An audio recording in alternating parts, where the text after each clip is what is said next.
एक महिला शादी के बाद अपने पति को छोड़कर किसी दूसरे प्रेमी के पास चली जाती है। जब उसका पति उस महिला को ढूंढते-ढूंढते उसके प्रेमी के घर पहुंचता है तो देखता है कि उसकी पत्नी एक शख्स के साथ रह रही थी। वह व्यक्ति अपना पत्नी से बात करता है कि तुम मेरे साथ मेरे घर चलो, हमारे 2 साल की बच्ची है, उसका रो-रो कर बुरा हाल है और उसका भविष्य क्या होगा। वह महिला बोलती है कि मैं तो तुम्हारे साथ चलूँगा, लेकिन यह जो मेरा प्रेमी है वो भी मेरे साथ ही चलेगा और मेरे साथ ही रहेगा।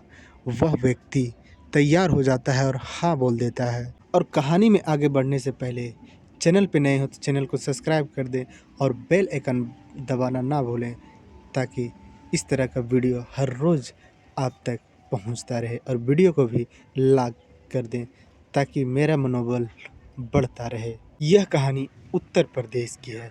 उत्तर प्रदेश में एक ज़िला लगता है गाज़ियाबाद, वहीं एक थाना लगता है क्रॉसिंग रिपब्लिक और उसी थाना में एक गांव लगता है बहरामपुर। 22 सितंबर 2023 का दिन था। कई लोग काम के सिलसिले में अपनी ऑफिस की ओर जा रहे थे।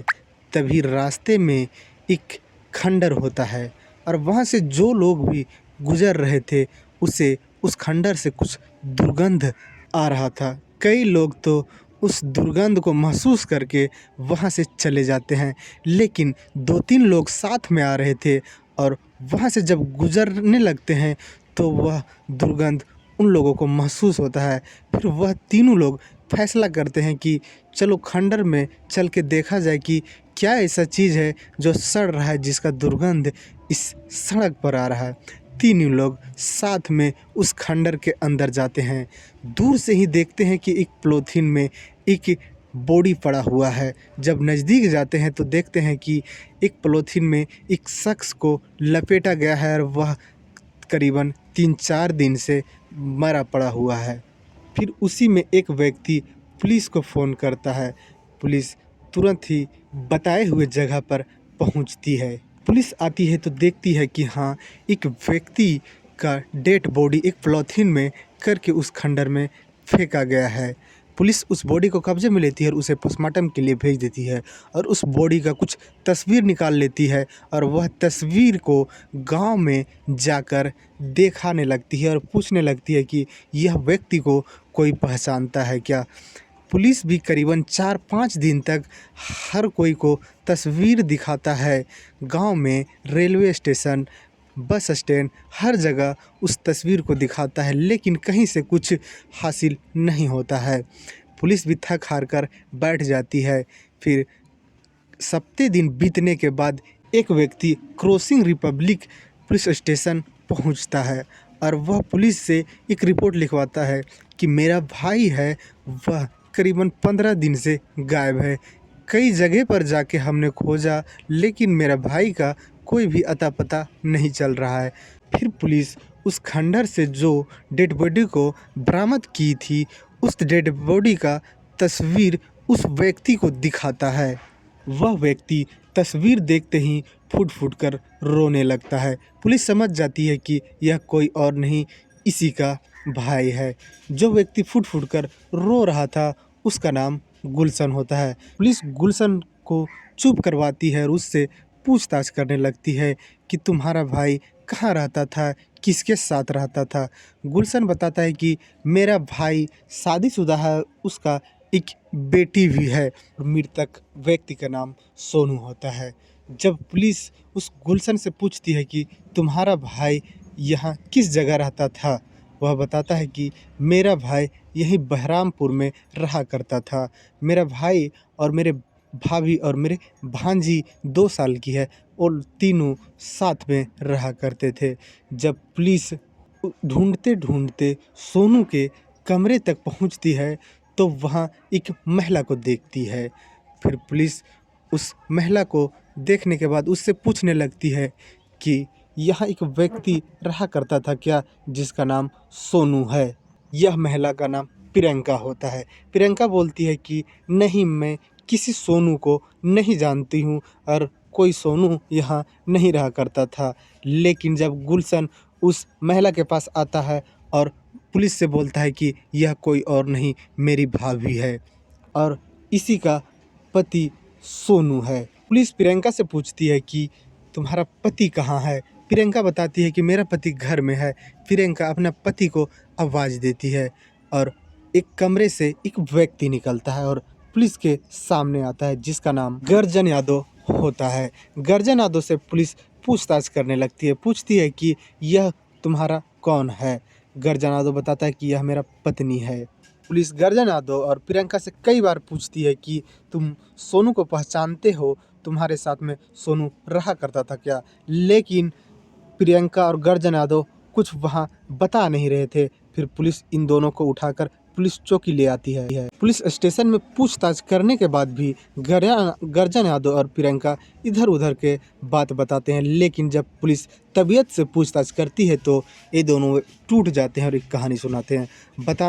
प्रियंका बताती है कि साहब, मेरा जो पहला पति है वह सोनू ही है। सोनू काम के सिलसिले में बाहर जाया करता था और मैं घर पे अकेली रहा करती थी और कोई भी काम रहता बाहर तो मैं खुद से जाती और काम कर आती। एक रोज़ मैं मार्केट गई हुई थी, तभी गर्जन यादव ऑटो चला रहा था और उसी के ऑटो पे मैं बैठ गई और रास्ते में हम दोनों का बात होता है, हर दोनों का नज़दीकियाँ बढ़ जाता है, हर दोनों प्यार करने लगते हैं और फिर हम दोनों कई बार शारीरिक संबंध भी बनाते हैं और गर्जन यादव के घर में जाकर हम कई बार उससे मिलने जाते और फिर से अपने घर आते। जब दोनों का प्यार परवान चढ़ जाता है तो प्रियंका गर्जन यादव के घर में ही जाके रहने लगती है। जब उसका पति सोनू बाहर से आता है और अपनी पत्नी को घर में ना देखकर वह बेचैन हो जाता है, घबरा जाता है और वह अपनी पत्नी को ढूंढने लगता है। तभी किसी के द्वारा सोनू को पता चलता है कि एक व्यक्ति इस प्रियंका के घर आया जाया करती जब सोनू घर में नहीं होता। फिर वह व्यक्ति का सोनू एड्रेस निकालता है, उस व्यक्ति यानी गर्जन यादव के घर पहुंचता है। पहुंचने के बाद देखता है कि प्रियंका जो सोनू का पत्नी थी वह गर्जन यादव के घर में बैठी हुई थी। जब सोनू गर्जन यादव घर में पहुंचता है और प्रियंका से पूछने लगता है कि तुम यहाँ क्यों आई हो, सोनू प्रियंका से रिक्वेस्ट करता है कि तुम मेरे साथ अपने घर पे चलो। लेकिन प्रियंका बोलती है कि मैं गर्जन यादव के बिना नहीं रह सकती, मैं गर्जन यादव के साथ छोड़कर नहीं जाऊंगी। सोनू प्रियंका के सामने गिड़गिड़ाने लगता है, रोने लगता है। तभी प्रियंका एक शर्त रखती है कि मैं तुम्हारे साथ जाऊंगी, लेकिन मेरे साथ गर्जन यादव भी तुम्हारा घर पे जाएगा और हम और गर्जन यादव और तुम साथ में रहेंगे। कई वक्त तक सोचने के बाद सोनू बोलता है कि ठीक है, चलो साथ में ही गर्जन यादव हम और तुम रहेंगे। और फिर प्रियंका और गर्जन यादव सोनू के घर पर पहुंचते हैं और तीनों लोग रहने लगते हैं। लेकिन तीनों लोग साथ में ही रात के वक्त एक ही बिस्तर पे सोते। एक तरफ सोनू रहता, बीच में प्रियंका रहती और दूसरे तरफ गर्जन यादव रहता और जिसको जैसा मन होता वैसा प्रियंका के साथ शारीरिक संबंध बनाता। कुछ वक्त बीतने के बाद सोनू को गर्जन यादव से आपत्ति होने लगता है और सोनू गर्जन यादव को वहां से जाने के लिए बोलने लगता है। लेकिन प्रियंका को यह बात पता चलता है तो प्रियंका सोनू से साफ बोल देती है कि गर्जन यादव जाएगा तो उसके साथ मैं भी जाऊंगा। सोनू चुपचाप हो जाता है। एक दिन ऐसा होता है कि रात के वक्त गर्जन यादव और सोनू प्रियंका के साथ में सोए हुए थे। लेकिन गर्जन यादव प्रियंका के साथ शारीरिक संबंध बनाने जा रहा था। तभी सोनू भी आ जाता है और बोलता है कि पहले मैं प्रियंका के साथ शारीरिक संबंध बनाऊंगा। सोनू बोलता है कि मेरी पत्नी है, मैं पहले शारीरिक संबंध बनाऊंगा। गर्जन यादव भी काफ़ी गुस्सा हो जाता है और बोलता है कि मैं पहले प्रियंका के साथ शारीरिक संबंध बनाऊंगा। दोनों में काफ़ी बहसाबहसी होता है और जब गुस्सा दोनों के बीच बढ़ने लगता है तभी गर्जन यादव बगल में रखा एक रड उठाता है और सोनू के माथे पे एक जोर के रड लगा देता है। सोनू फर्श पे गिर जाता है और फिर गिरने के बाद भी कई बार गर्जन जादव सोनू के माथा पे मारता है, जिससे वहीं सोनू का मौत हो जाता है। और फिर पॉलीथीन में गर्जन जादव और प्रियंका सोनू को लाश डालते हैं और वही खंडर में ले के फेंक देते हैं। पुलिस जब इस कहानी को सुनती है तो पुलिस के भी होश उड़ जाते हैं। फिर पुलिस इस मामले का चार्जशीट तैयार करती है और इन दोनों को कोर्ट भेज देती है। इस कहानी में इतना ही। जय हिंद, जय भारत।